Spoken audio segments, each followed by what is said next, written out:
Welcome to the Slop Temple. We pray this video helps. You start immediately by opening the file and confirming you have a backup. Once done, enable version history so you can recover if needed.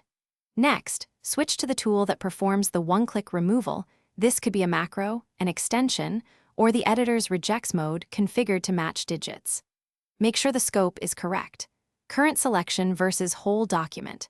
Then locate the single action button labeled Delete Numbers or Run Macro and prepare to click. You now execute the core step. Confirm the pattern matches numbers you want removed. For example, use \D+ to catch sequences, adjust for decimals or currency if needed. Once satisfied, set the scope precisely, selection, entire document or specific sheets so you don't remove unintended content. Then click the single Delete Numbers action. Watch the tool run and read any prompts. If it asks to replace or remove, choose Remove. After completion, visually scan key sections to ensure expected results. You finish by performing a quick verification pass.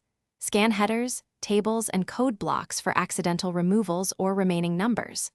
If something went wrong, revert immediately using undo or restore from the copy you saved. Make sure to do that before further edits.